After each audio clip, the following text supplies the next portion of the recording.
So good afternoon and welcome to our cooking and gardening with edible flowers. And please note that this recording is being, this event is being recorded. My name is Mary Roberge and I am a volunteer with AARP New Hampshire. At AARP, and also working with me today will be Bev Cotton. She will be monitoring the chat, and Kathy Arno.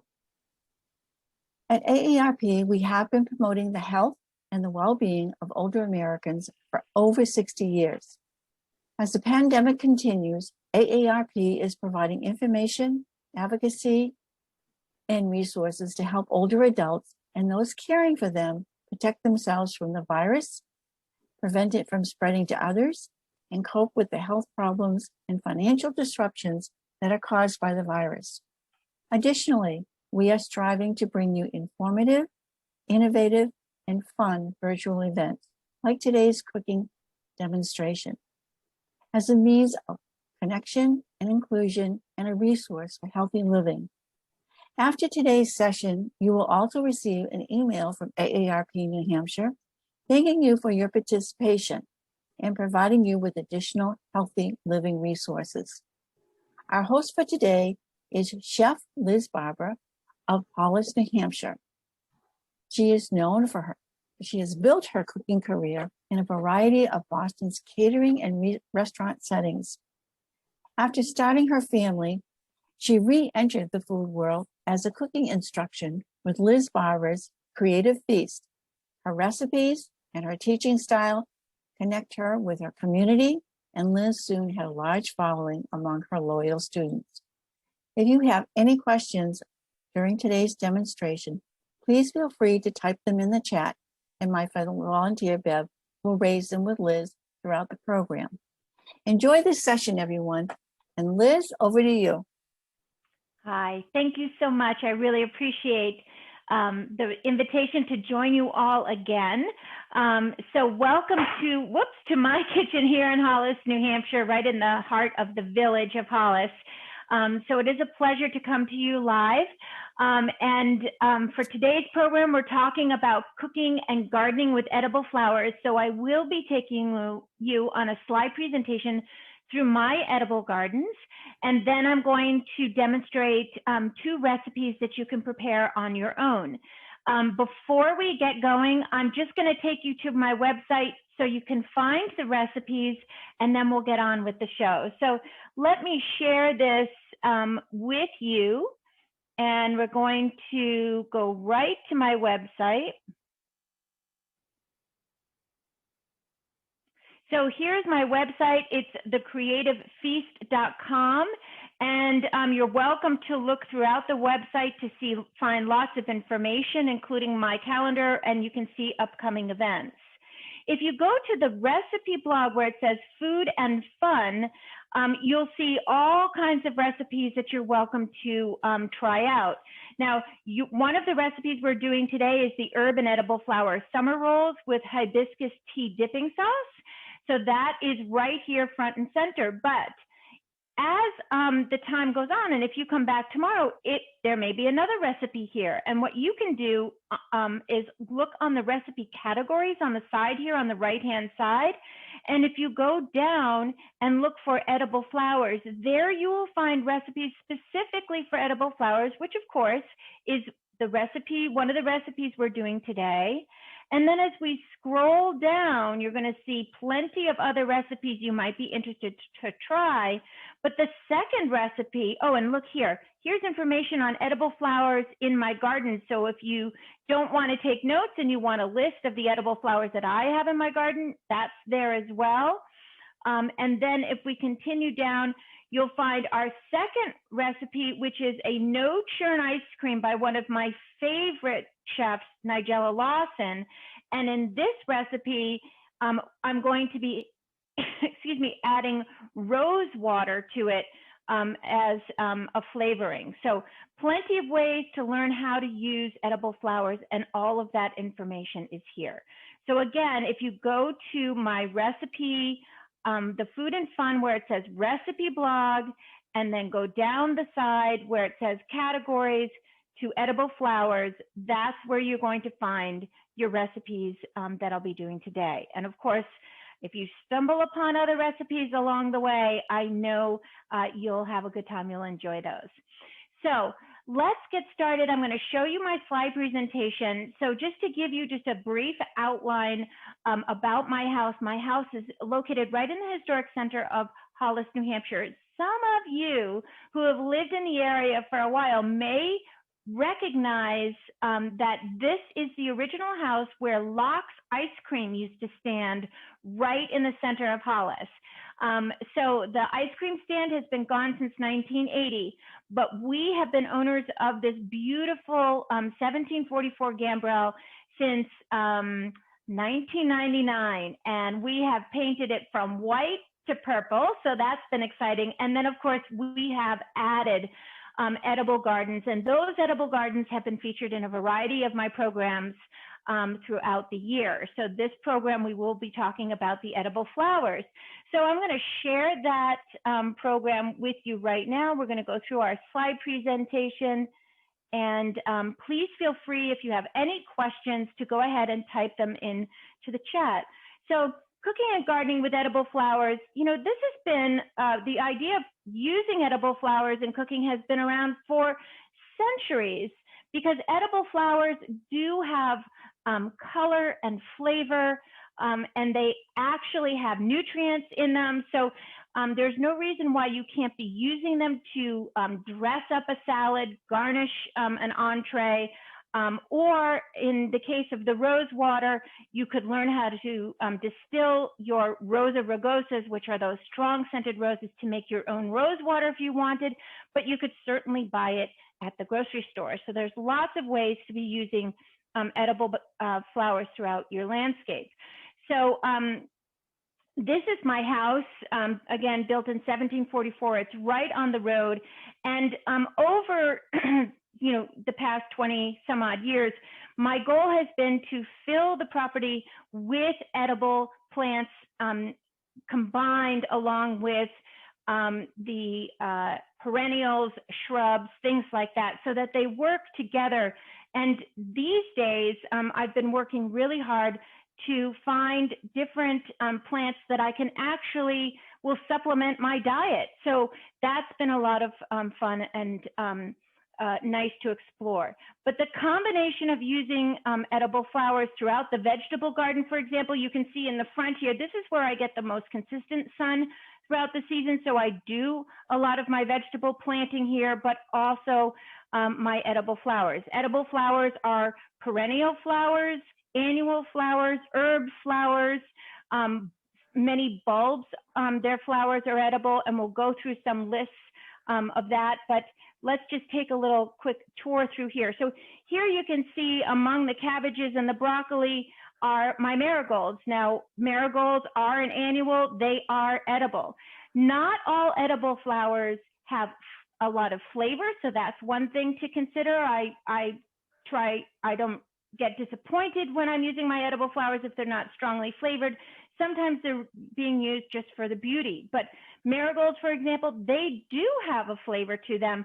And so you want to taste your flower first. You're only eating the petals. Just remember that. You're not eating the seeds. You're not eating the green part if you can avoid that, because it tends to be on the bitter side. In the case of marigolds, the seeds actually have a little bit of toxic ingredient at the seed, so you don't want to be eating the seed a little bit there. So you want to make sure you're just eating the petals. But I've also mixed in a variety of edible flowers. Back in the background here, these are peonies. Peonies, which many of you are expecting to open if they haven't opened already. The peony petals are edible. All roses are edible. Some have more flavor than others. The old-fashioned traditional Rosa rugosas that typically bloom only once during the season, and they're blooming around this time, those are the strongest scented roses, and those are the ones that are used typically for to make a rose syrup or a rose petal flavoring. Liz, yes. What is making your soil look so rich and dark? Oh, thank you for asking. That is a compost that I had gotten, and to be honest, I've forgotten where I got it. But here's another trick for those of you who like to photograph your gardens. The best time to photograph your gardens are after a rain in low sunlight, or even when it is sprinkling. So that gives that made that mulch look so rich. It is a dark mulch, and when I'm using mulches around my edibles, I only want to use organic or naturally sourced. Don't ever use a mulch that is dyed. A black bark mulch is a dyed mulch, and that has chemicals in it. You can smell it when it's delivered. That is not something you want to be using within your edible garden. So keep an eye on that. I do know, and I'm trying to find the resource. There's a place out in Peterborough. If anybody happens to know of it, my friend just ordered the most amazing mulch. And I know that here in Hollis at the Beaverbrook Association, they also use it. I just cannot remember the name, and I'll try to post that to my website once I get that memory clear. Now, there are many places you can put your edible flowers. Obviously, we can do them in the ground. Now, here are the edible chive flowers. Now, these are in bloom for me right now, depending on how far south you are, or north, they're just starting to open up. And these are flavorful. When you're looking at edible flowers from your herbs, they tend to have the flavor or an essence of the flavor of that particular herb. So you want to take advantage of it. Now, these I would not serve whole. I would break these up to spread the flavor around the dish that I would be using. Biting into a whole chive flower might be a little bit overpowering. The other advantage of using your herb flowers, especially for those herbs that tend to spread by seeds, is if you pull the flowers off before the seed forms, then you prevent them from spreading like weeds. So that's something to consider. Now, here in the window boxes are a wonderful place to put your edible flowers. This is generally my first planting of my window boxes. I do it in early spring, where my pansies, they do like the cooler weather, and they do very well at that time of year. And they're interplanted with lavender here. Now, you can see these lavender buds are almost open. I would say another day or two, and it would be time to harvest those lavender flowers to dry or to use fresh in cooking. So when we're picking our flowers, we always want to harvest our edible flowers before the heat of the sun hits them, and after the dew in the morning is done. So if you let them sit out in the sun all day, they tend to get more damaged. You also want to pick your edible flowers shortly after they open for their most vibrant color. Now, here we have a variety of edible flowers, and I'll just walk you through these. Maybe you have some of them, or you're thinking of getting them. So here, this is this is a scented geranium. It's an herb. So these flowers are edible, but also your regular geranium flowers are also edible.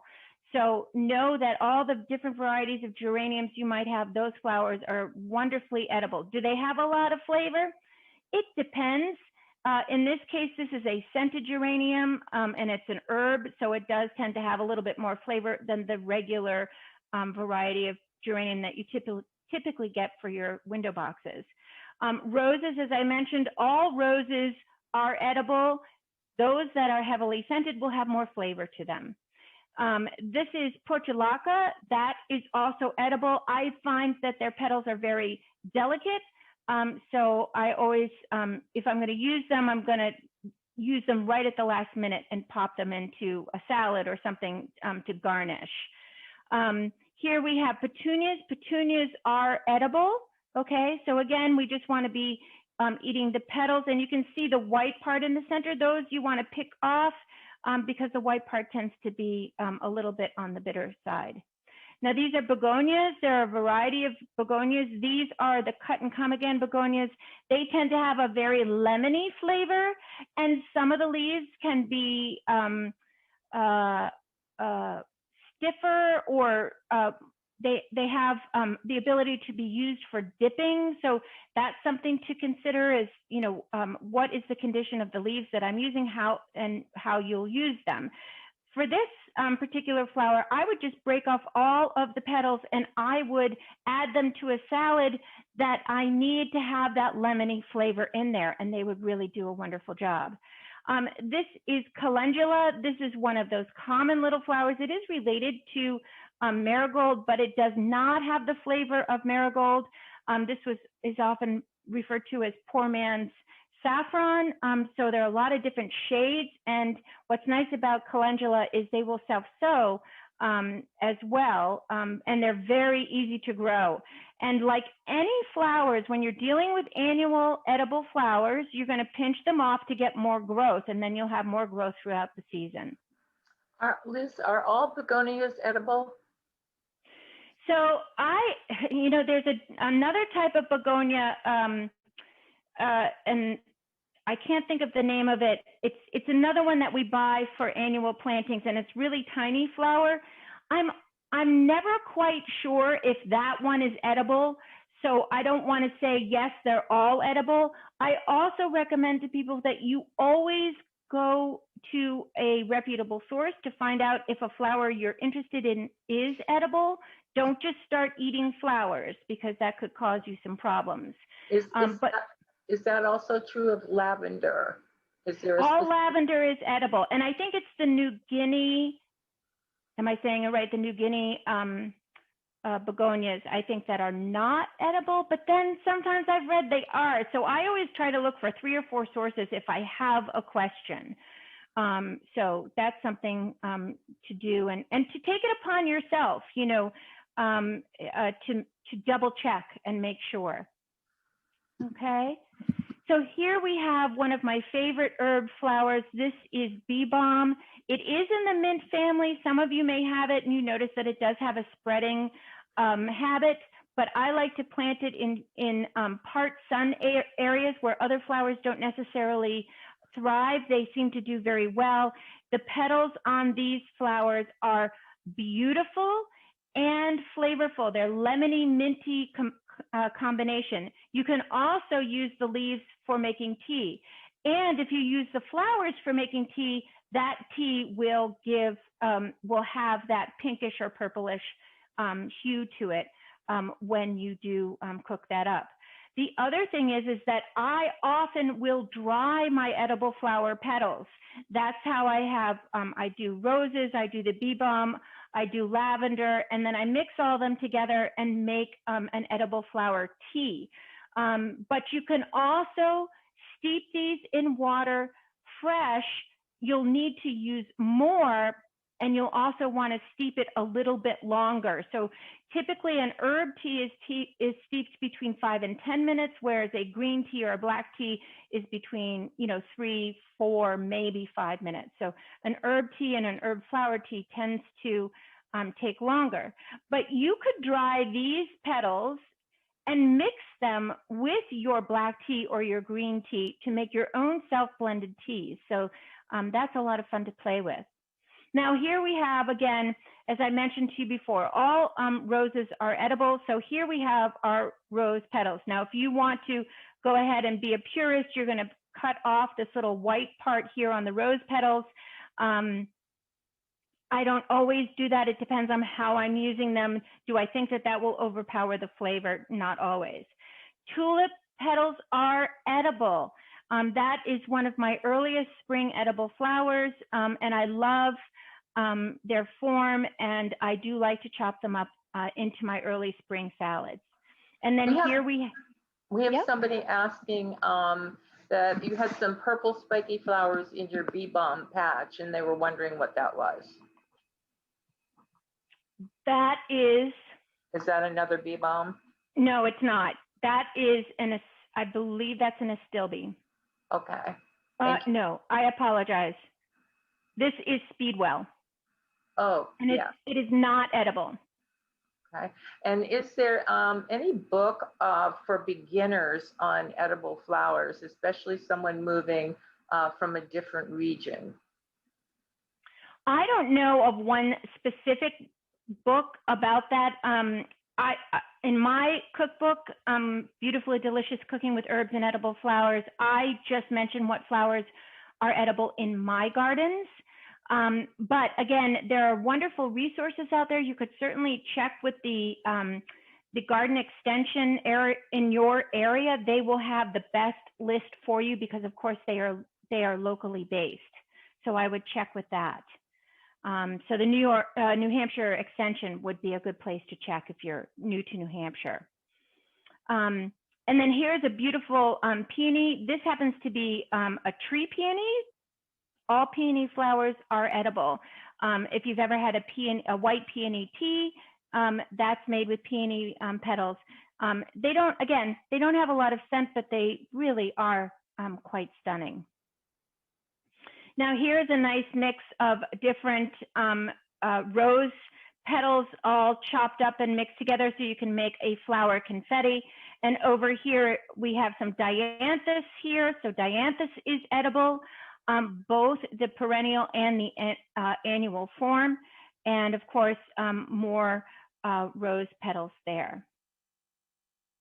Now, chamomile, maybe you've had chamomile tea. I love my chamomile flowers, and they are self-sowing, and they have a wonderful flavor. You can put them in anything raw, any kind of salad. I baked a whole fish last night, and I stuffed it full of chamomile flowers along with some parsley.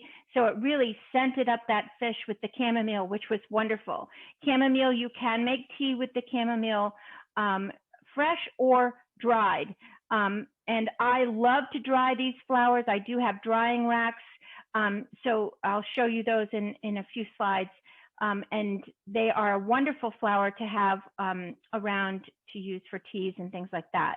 Pansies, of course, any type of pansy. Here's the lavender before it's open, just so you recognize this is not ready to be picked. You want to make sure that the flower buds are just opening.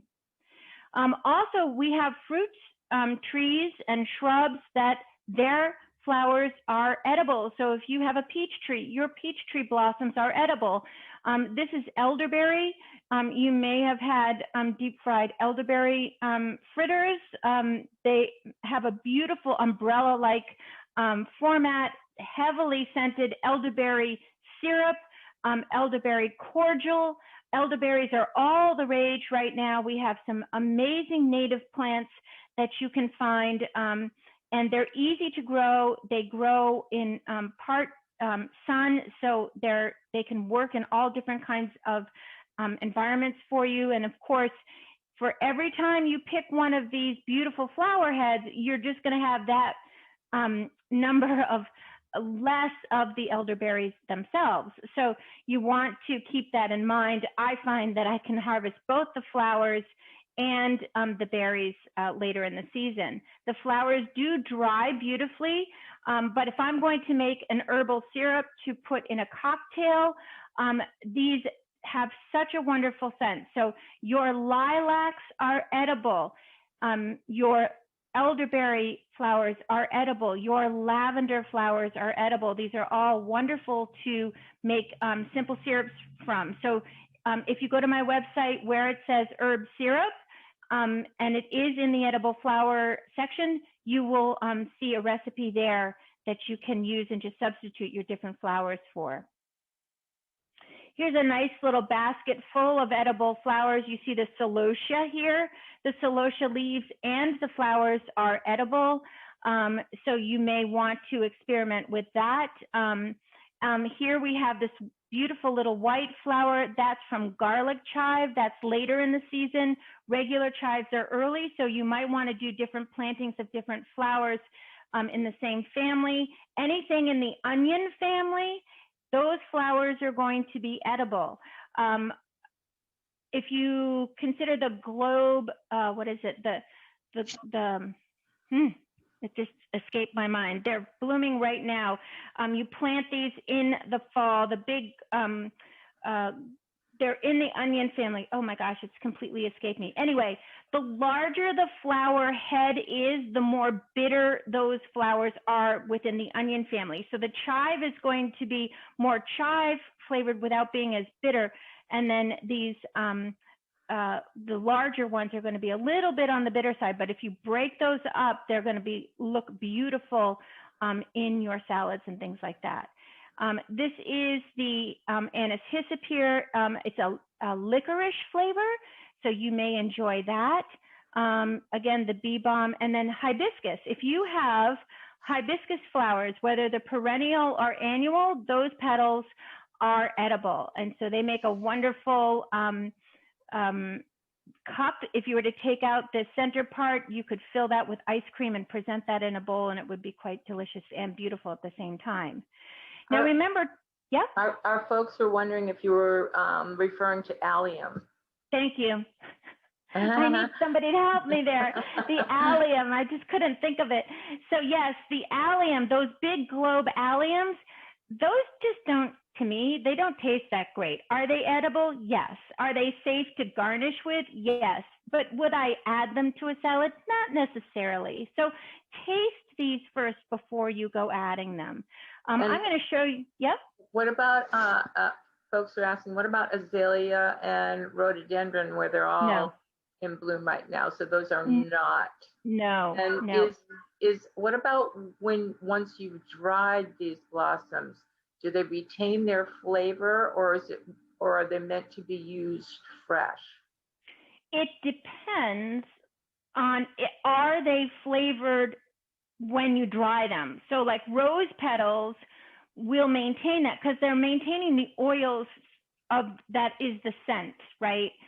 So, and a lot of things we eat, like lilac, for example, or I'm sorry, lavender. It's not that the lavender has a flavor, it's that there's the scent of the lavender that helps bring the flavor to your senses. So heavily scented edible flowers will retain more of that essence after you've dried them, especially if they have a lot of oils. Is there any particular technique to drying? Yeah, so I personally, and as I said, I have these drying racks. They're pop-up. They look like those pop-up little laundry baskets, and I think I have a picture coming up of them. And you can get them on the internet. So I would just look for pop-up drying racks, herb drying racks, or flower drying racks. They just hang from the ceiling, and you can have multiple tiers, and that way it allows the air to flow between them. So definitely drying them, you want that airflow to help you out with that. Thank you. Yep. Now, as I mentioned earlier, the edible flowers from fruits. So here are strawberries. These flowers are edible, but I'm not going to pull them off because every time I take off a flower, I'll have one less strawberry. So that's just something to think about. But look at how beautiful those are. This is a living coffee table that I have out on my patio with mosses and things. And then, of course, I made this wonderful little moss strawberry holder. So, you know, there's a lot of ways that you can bring those edible flowers to different parts of your garden. Here's that drying rack that I was telling you about. So you see how it hangs in tiers, one above the other. Now, I have dried these chive flowers as whole flowers, but you could break them up into the little individual flowers, and then you could make a chive salt. So you can use your edible flowers for different salts or sugars. If you wanted to make a rose sugar, you could dry your rose petals like we've done here, and then put, you know, a handful of those into a food processor once they're dried with your sugar, and then the oils from the rose petals will coat the sugar, and then you'll have a rose flavored sugar. You can do that with lavender as well. So there's a lot of opportunity to do that. But these drying racks are wonderful, and you can just find them online. They're not expensive, and they collapse, which is great. So at the end of the season, you can just tuck them away. Now here are some more edible flowers to share with you. Now this is dill. How beautiful is that? And then we have bee balm here right below. Now this is a Cosmo, and this is a particular type of Cosmo. It's a little orange Cosmo. Those are edible. I've been trying to figure out if all Cosmo flowers are edible, and it is come to my attention that this particular one is, and it's because it's a member of the Marigold family actually as well. This is Nigella. This is a lovely airy flower, has similar color to borage, which is an herb flower, and that is also edible. So I'm growing Nigella here at the garden this year because I just fell in love with this when I was traveling. Now here we have different flower petals that I'm drying. These are the insides of the calendula, right? That's the heart of the calendula, but here are all of the petals. So I will pick those petals throughout the season and just keep adding them to my drying racks and continue to dry them. This is a combination of the bee balm with the calendula and the blue bachelor button, which is over here on the right. So you see the little heads there, and these are all of the petals. And then I add them to teas throughout the winter. I also make a nesting box mix for my chickens, and I include herbs, dried herbs, and edible flowers. And I will put those in their nesting boxes if they need a little refresher, but if the chickens eat them too, they're very healthy for them. Some people say that calendula will actually help to color their egg yolks a little bit more on the orange side. I've never had enough calendula to test that, but I may try that this year to see how that works. Can you add any of these fresh or dried blossoms to infuse an oil or a marinade? You certainly can, and they will then color the marinade or the oil. I've not made infused oils myself using these, so I'm not an expert on that. But like I said, I've taken chive flowers and filled a jar and poured white vinegar over them, and it makes a nice chive flavored vinegar. I've also used them in salts where if you put them in the food processor will really bruise them and will extract any kind of color or flavor that they may have to give. So and that would be. Are marigolds edible? You mentioned not wanting to get near those seeds. And are all varieties of marigolds? Yes. Okay. Yes. So what I do is I will just take my scissors and I will just go across and cut the petals right off above the seed line. And that's fine. Now, I like to plant anything that's edible. Now here we have, these are rose petals, obviously. Here's a salad with a lot of herbs and mixed in with edible flowers. And this is hops.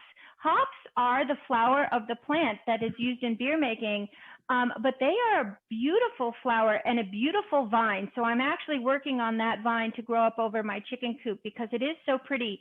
And a lot of I've read, how can I use my hops? Hops definitely has that beer flavor to it. So you can choose to make, a vinegar with that taste. I'm going to give that a try to see if that's something that I would like. I've also heard of drying the hops and putting them in pillows.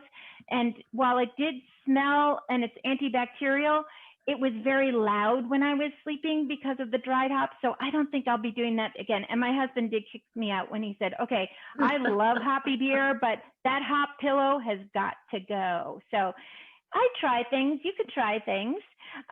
So here's a few easy ways to use edible flowers that you can do without too much fuss. So this is a butter with edible flower petals. And I actually mixed a little bit of honey in there. So wouldn't that be beautiful on in little tiny tea sandwiches or on your toast in the morning?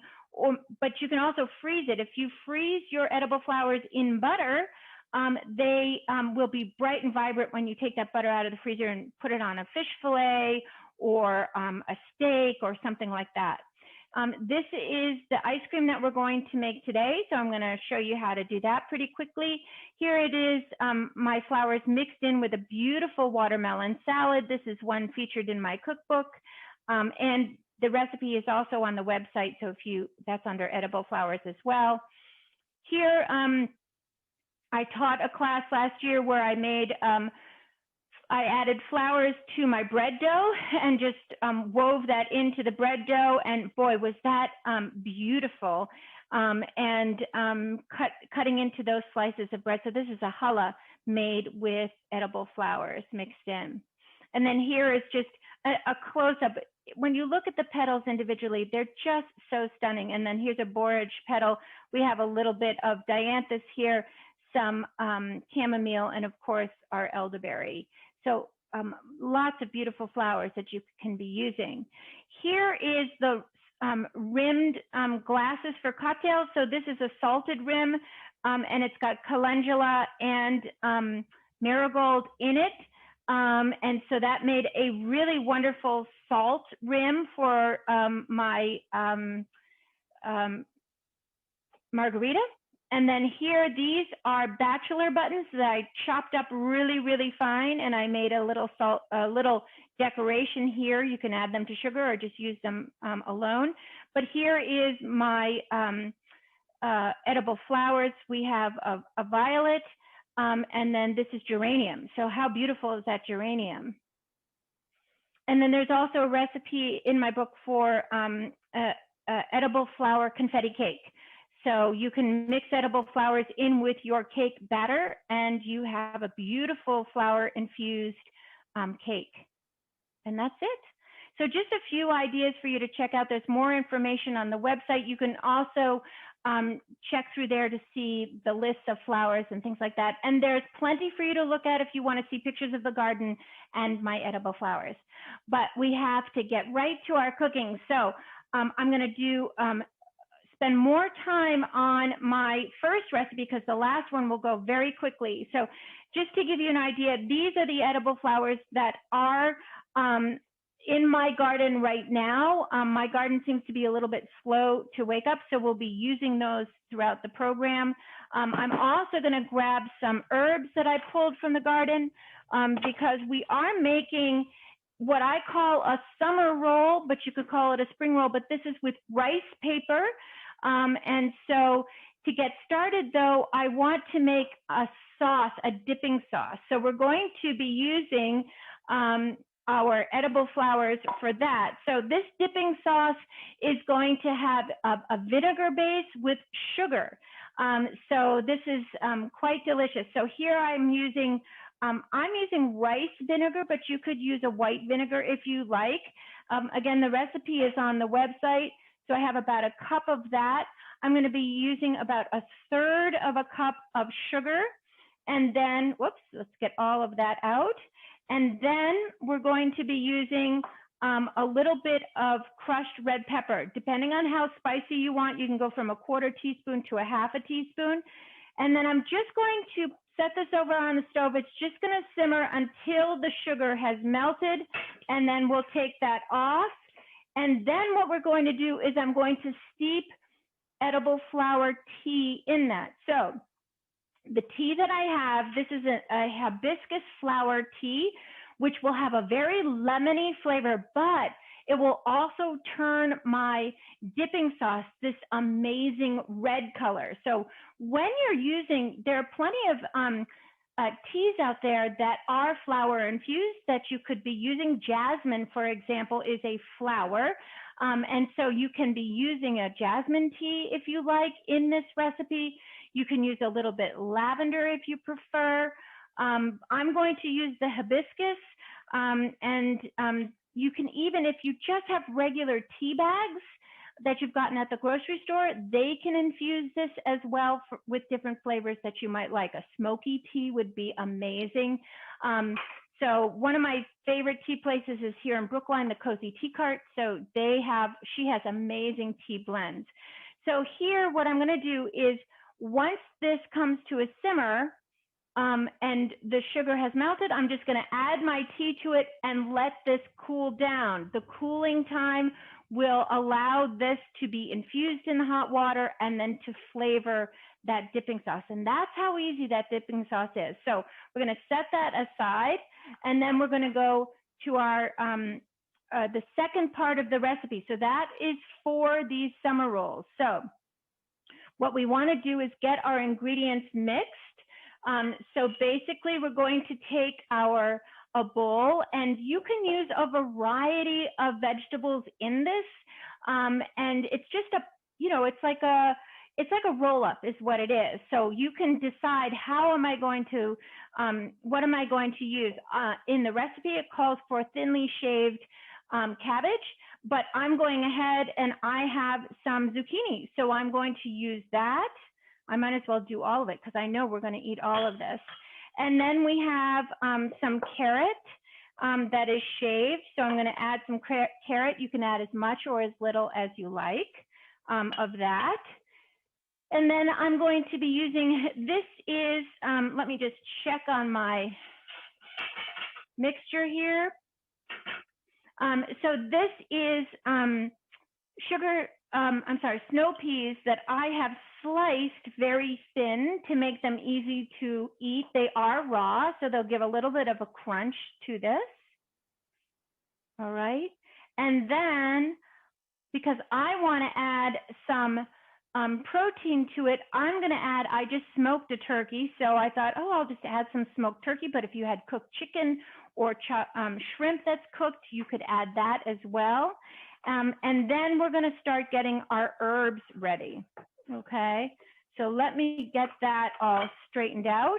And so here we have our herbs. Now this is an herb and flower forward dish. So we want to make sure that we select herbs that are very flavorful. So here I have my chive, okay, or scallion if you like. So we're going to chop those up.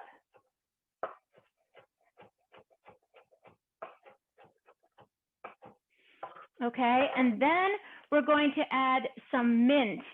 Trust me, the combination of these herbs is going to be delicious. Always take the leaves off of your stems because the stem can be a little bit on the bitter side.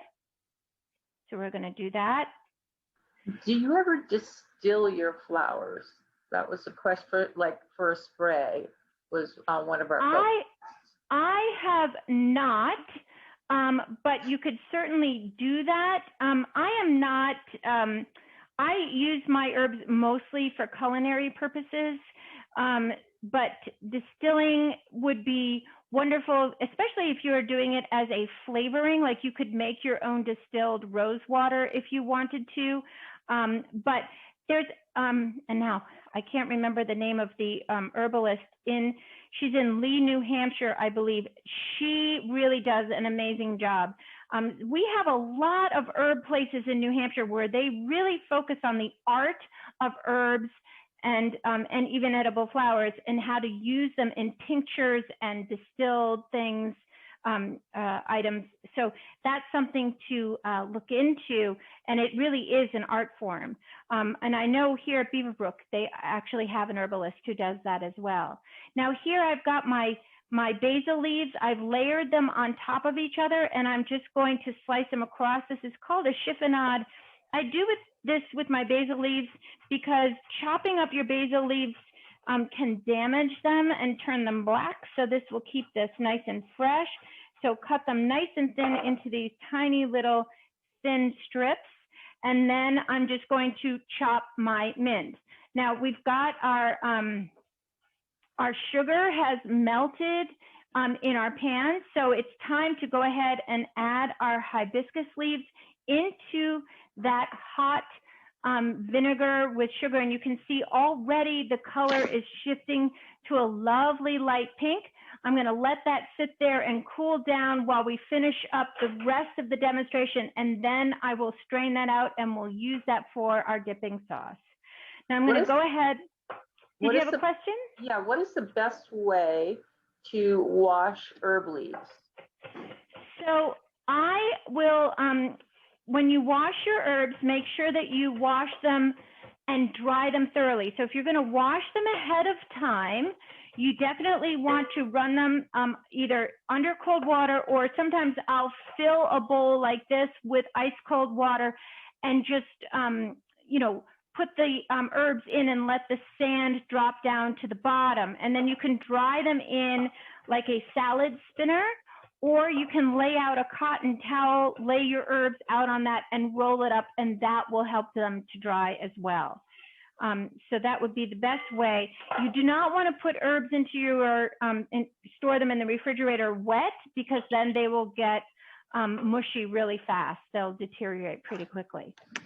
We did have Okay. a comment from a participant that they feed nasturtiums to their chickens and get bright orange egg yolks from that. Excellent. Yes. And yeah. I'm going to be planting nasturtiums this year. So yeah, I mean, there's a lot of, I've even heard that red peppers are a wonderful way to get those colors with the chickens. So anything that's going to have a bright orange or bright red color will definitely help them to get those brightly colored egg yolks. So I'm going to be adding some flowers in here. So I've got, you can do rose petals like I'm doing. This is my bachelor button, the one and only so far. They're all getting ready to bloom. So you see how I'm pulling off the petals here for the bachelor button. That's how I'm going to use this in my summer rolls. And then these are little petunias. So you can either put them in whole. I'm just going to cut them up just to disperse their color a little bit. Here is the marigold, as I mentioned to you. So basically I'll take my knife and I'll cut off the top part and I leave the seeds behind.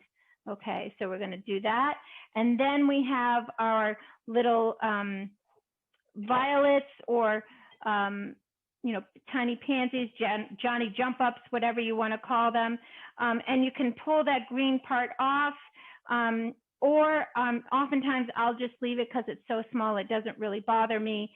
You can do that. In this case here, we have our wonderful chamomile. So we're going to add those in and just pull those off the stem. And those are going to be beautiful. And I'll leave a few behind for garnish at the end. But there we have all of our flowers. I have some roses in there. And you can add as much or as little as you like. Here's a beautiful strawberry flower. I'm going to leave this for our ice cream at the end just to show you how pretty that'll be. And there we go. So we have our edible flowers. We're going to mix these in with all of our ingredients there. And we're going to give this a little bit of a toss. And then I'm going to get ready to show you how to roll your summer rolls. Because working with this rice paper is a little bit tricky at first, but once you get the hang of it, it really is easy to do. Is it possible to store any of these fresh cut blossoms to use? Yeah. Like, I don't know if you store them in water in the fridge or just dry in the fridge. And yes. If so, how long might they last? So the best thing to do with your edible flowers is I keep those clamshell containers that my lettuce comes in at the grocery store, but you could also just use a regular plastic container with a lid. Put them in, if they're wet from the morning, I like to put them on a white towel.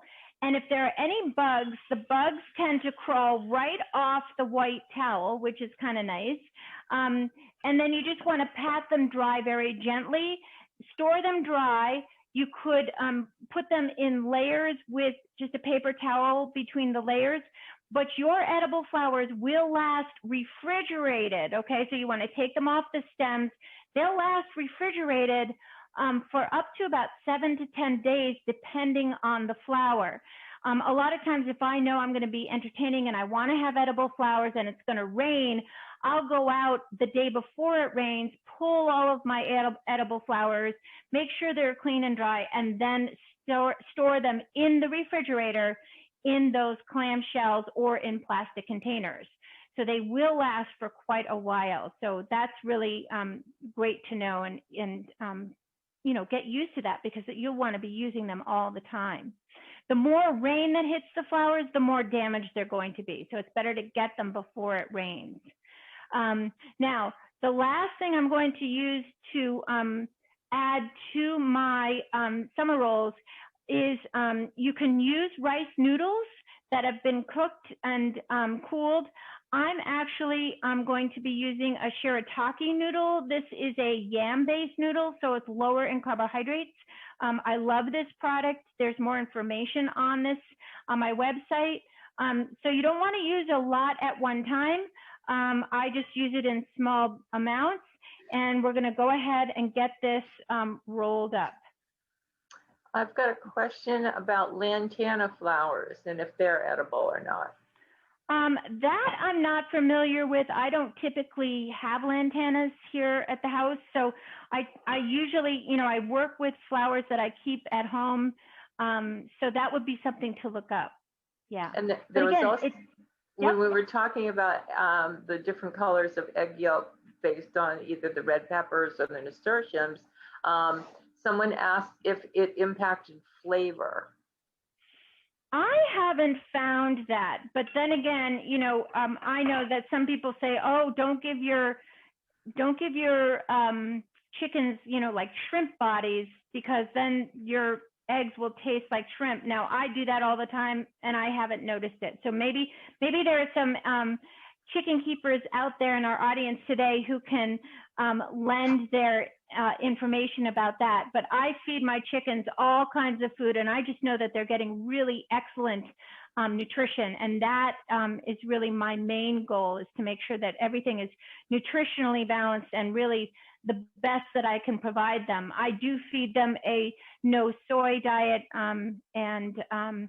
yeah, so you can play around with that, but it's always an experiment, especially when you're a new chicken owner. Now here, look at this. So 15 seconds in a warm water bath will then soften up our rice paper. Okay, so I'm just gonna blot this of extra water. So you see how firm this is. And now we have this wonderfully pliable rice paper, okay? And you can get them in circles, you can get them in squares. I got this at Market Basket, so they do carry them, and now I'm struggling to get this to come out. There we go. And I think I should be working with this on a plate. So the next one I'm gonna do on a plate. So let's get this filled. So basically you're going to take your filling. I'm gonna add my vegetables with my smoked turkey. I'm gonna use a little bit of my Shirataki noodles. If you don't wanna add noodles, you don't have to, it's up to you. And so I basically fold them from the outside in, pull up the bottom, and just roll them like that. And you can make a bunch of these and store them in the refrigerator under a dampened cloth, like a cotton towel. Let me grab another. Here, we'll put that right there. So there's our first one. We're gonna do one more to show you again. And I'm gonna work on this plate, and maybe that'll be just a little bit easier once it comes time to roll that up. But it just takes about 15 seconds for this to soften up. And you can get really small ones too if you want to do little appetizer sizes. But you can store these in the refrigerator for a few days and enjoy them. And you will love them. And there's so much that you could do with them to make them, you know, an appetizer or a wonderful summer luncheon or something like that. Now here, I'm just moving this around till it becomes soft enough that I can roll it, okay? And then I'm just gonna put it onto my plate, and I'll just dampen that off a little bit. And then go ahead again and add my filling and a little bit of my noodles. And that's it. This is super easy. I think sometimes learning the little tricks, ins and outs, and just seeing how simple it is. And you can be creating healthy and beautiful dishes. And there we go, rolled up. And there we have 2 summer rolls, okay? Easy to do, filled with flowers and herbs. If you only want to do flowers and herbs as your filling, you can do that as well. So we're just gonna put this back, and then we're gonna go ahead and take out our ice cream that I'm going to make for you. So I'm going to show you how to make this. Is a no churn ice cream, very simple to do. And our tea sauce is still steeping, so we'll take that out in just a minute. Let me grab from my refrigerator. I got a head start on this just to make it easy. So here's how simple this is. Our ice cream is Nigella Lawson's recipe, so I highly recommend it. It's easy. It's half a can of sweetened and condensed milk. So I used my Eagle brand, but whichever one you like. So it's a half a can of this. And we used 1 1/4 cup of heavy cream. Okay, now I've already partially whipped this just to help along with the time, but we're going to whip this to, it won't whip up like whipped cream, but it'll be like a thick custardy look. So I'm gonna give this another few seconds.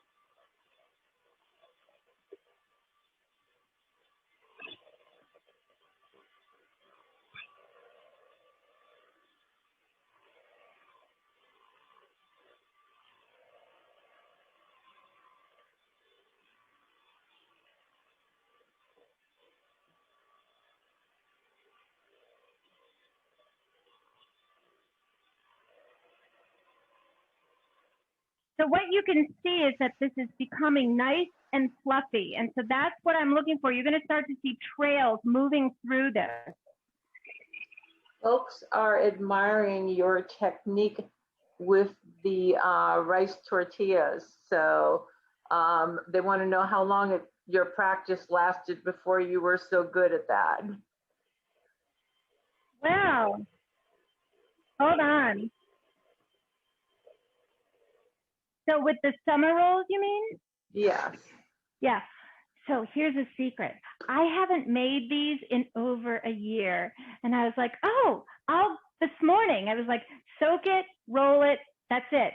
If I can do it, you can do it, okay? So it comes in a package of 18. If you make a couple of mistakes, that's fine. Just remember, you're touching it as it's, as the water is softening up the rice paper. So you will know the texture. If it's like too gelatinous, that's way too long. So it's about 15 seconds. Okay, so here I have, I'm gonna whip this a little bit more when the class is done, but I think that you get the idea. You simply whip these two ingredients together and you add your flavoring. Now you could keep it simple and add vanilla if you'd like, or you can add rose water. So in my recipe, I start with a half a teaspoon of rose water. Rose water is like lavender. It can very quickly overpower a dish. We don't want this to taste flowery. You want the essence of rose water in this. So rose water you can buy. I find it at Market Basket in the, there's a Persian section or where the Asian section is, usually up on the top shelves. You can also buy rose water at a health food store or at Whole Foods. So as long as it's just rose water, oil mixed with distilled water, you can use that. It should say food grade on it. Now, I have recently got, this is a rose extract, which is going to be much more flavorful than rose water because it hasn't been diluted as much. So again, you want to watch out how much you use, start with less, and then add more as you go along. Now, in order to whip this well, the keys is that it'll whip faster if your sweetened condensed milk and your heavy cream are kept in the refrigerator. It will whip faster, but you're still going to be whipping this up until it's very fluffy, but it won't be the exact consistency of heavy cream. And then you're going to add your extract or your distilled rose water. And then just for fun, in the variations of this recipe, I do have the idea of using the dehydrated fruit. So I'm going to be making rose water strawberry. So this is dehydrated strawberry, just dehydrated strawberry. So you can add a couple tablespoons of this. So this will color and really flavor our ice cream. The other thing I'm going to add, once this is whipped and almost ready to go into a container, I'm going to just stir in some chopped up strawberry. You want to chop them up on the smaller side so they get evenly distributed into your ice cream. And then you simply put it into a pint container. You can use a plastic container if you want. Put it in there, stick it in your freezer for 4 hours. You will have the creamiest ice cream, full and rich and delicious. And you did not have to churn it. You just need something to whip it with. So very easy to do. And so I'll finish that up. And the last thing I want to do is show you our dipping sauce. So I'm going to take that out for you. And we're going to strain that out so you can see the beautiful color of our hibiscus dipping sauce. Okay, so look at how gorgeous this is. It is a beautiful color. Now, imagine making an herb syrup with this hibiscus sauce. So you can do that. That recipe is under the edible flower heading, and you can use hibiscus with that. And so that'll be sweet and lemony, and that would be wonderful in a cocktail or a mocktail. So here is our, let's see if I can pretty that up. I'm gonna add this to our plate. So we have this together, and then we have our hibiscus sauce. So let me just pour a little bit of that into our bowl. How beautiful is that? We're gonna add some edible flowers to that, and then I will finish this up. All the instructions are there. And then the final thing I just wanted to share with you, here's another way to use your edible flowers. This is cream cheese mixed with herbs, and I put them into this little mold. Okay, this is a clear, no bottom to it. Put in some plastic wrap, filled them with my cream cheese, and then once they're solid, we can add this to this plate. We can then take some flower petals or some flowers and stick them onto our cheese like that and make a beautiful cheese for cocktails, serving with crackers, anything like that. So here are some fun ideas for you, very simple to make. We'll add some edible flowers there. And that's it. So we have our edible flower spring rolls, easy to do. Now you know how to make a vinegar dipping sauce, which would be wonderful. You could even use this sweetened vinegar to make salad dressings with. It'll be lovely. You can make a cheese spread if you want, using just plain cream cheese, and add herbs to it, and then add your edible flowers if you like. We have our strawberry ice cream. That's just sweetened condensed milk, heavy cream. Whip it up, add some rose water to it. You could add some lavender oil to it if you like, and then you have a wonderful dessert as well. Okay. Now, for your dipping sauce, are you able to use some of the juice from frozen berries? If you're using frozen berries, can you use some of that juice as in with your vinegar? Oh, sure. That would be a wonderful way. And a raspberry, because we know the frozen berries give off a lot of juices. So yes, you could add that in.